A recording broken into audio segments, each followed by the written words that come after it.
стабильный акча келип турат, уже жаш кечелерге чыгып баштадым. Келди бизге, келди. Просто оңой эле, бул эч кандай азарт оюн эмес. Именно менин промокодуммен силерге 100 фри бонус берилет. Так что переходите на ссылку. Блогер Арген Асанов акыры онлайн казинону жарнама кылып жүргөнүн мойнуна алып, элден кечирим сурады. Анын элден кечирим сураган видеосун Бишкек шаардык милициясы өзүнүн баракчаларына жүктөп, онлайн казинону, кумар оюндарын жана букмекердик конторалардын сайттарын жарнама кылуу бул мыйзам бузуу экенин дагы бир жолу эскертип өттү. Акыркы мезгилде онлайн казинону жарнамалаган эместерден кечирим сурайм, анткени адамдарга мындай терс таасирин тийгизерин билген эмесмин. Ошондуктан бул оюнду мен силерге сунуштабайм жана жарнамалабайм. Биз Бишкек шаардык милициясына өзүбүз байланышканда Арген Асановдун буга чейинки аракеттерине юридикалык баа берилет деп бизге айтып өтүштү.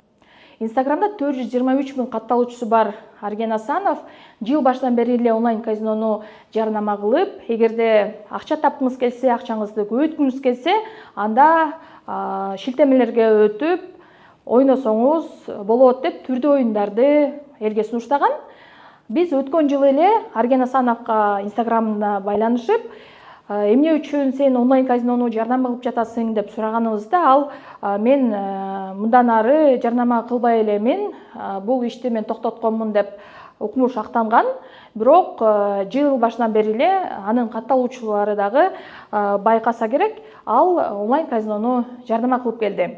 Анан элден кечирим сураган видеосунда ал айтып атат, мен элге терс таасири тийип каларын билген эмесмин деп. Бирок бул карандай калп, онлайн казинонун терс таасирлерин биз Медиахаб, башка дагы медиалар тынбай эле айтып келе жатат. Анткени онлайн казинодон Кыргызстанда жабыркагандар абдан көп. Муну Ички иштер министрлиги өзү дагы тастап келет. Бир жыл мурда УТРКнын хайп-шоу берүүсүнө Арген Асанов конок болуп барган. Мына ошондо алып баруучу Мыктыбек Мукаев ага сен айрым учурларда ушундай туура эмес жарнамаларды чыгарып турасың деген таризде суроо берген.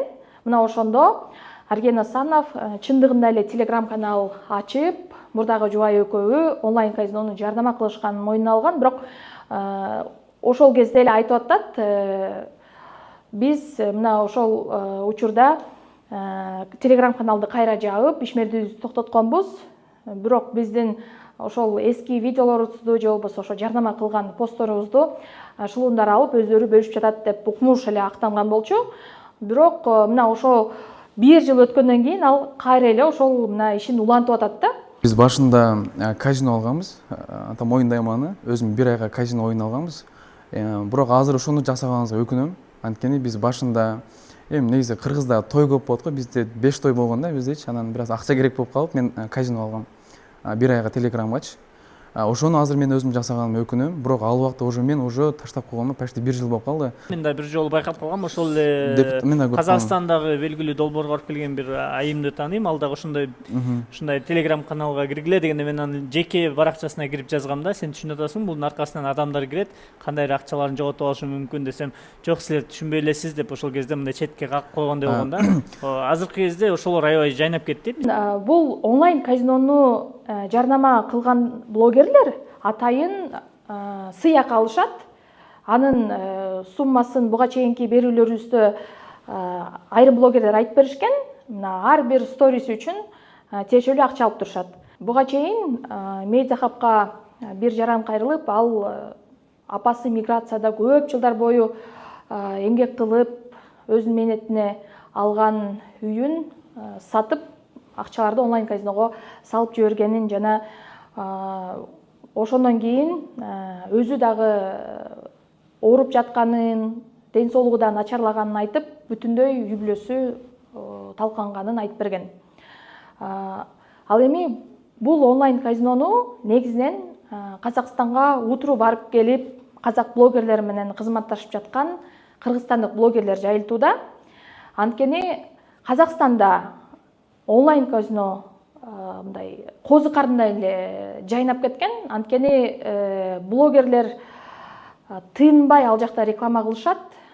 Бирок Казакстанда атайын ошол онлайн рекламаны, ар кандай гифтерди, оюн өткөрүүнү тыюу салган мыйзам бар. Бирок ошого карабастан казак блогерлери азыркы күнгө чейин элди онлайн казиного азыркып келишет. Анткени бул жерде баардык маселе албетте акчага барып такалат.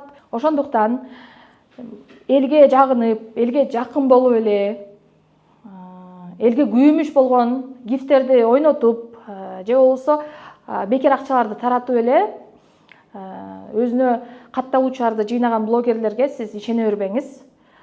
Айрыкча алар жарнама кылган күмөндүү оюндарга, гифтерге, лотереяларга кириптер болуп калсаңыз, андан нарыга азырылып кетсеңиз, анда акчаңызды кайтара албай эле каласыз. Анткени онлайн казиного кимде ким акча салса, аны кайтаруу мүмкүн эмес. Себеби онлайн казинонун башчылары Кыргызстанда эмес.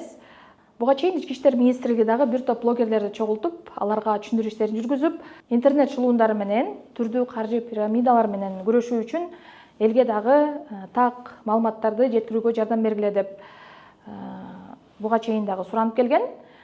Ал эми мындай блогерлердин адатта аудиториясы жаштар болгондуктан, эгерде жаштар ушундай жеңил-желпи акчага көнүп, кумарпоз болуп кете берсе, анда Кыргызстандын келечегин кура турган мына жүздөгөн жаштарыбыз кумарпоз болуп, тагдыры талканып кетет.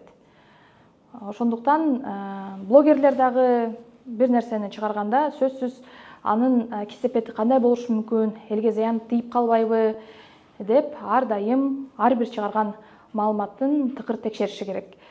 Сиз медиа хабты көрдүңүз. Менин атым Эльвира. Эгерде сиз дагы кайсы бир блогерлер күмөндүү жарнамаларды чыгарып атканын байкаган болсоңуз, анда аны скриншот кылып, видеосун бизге жаздырып жөнөтүңүз. Биз аларды дагы карап текшерип көрөбүз.